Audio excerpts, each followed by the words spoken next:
6, 7. This is not another gathering. This is not another moment to worship based on familiar experiences. This is a summons, a divine call to the true worshiper to encounter Adonai.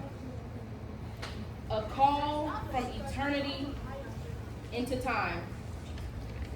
For the Spirit of the Lord is speaking, not to what has been, but to what is being born. This is the sound of heaven. I think that's pretty good.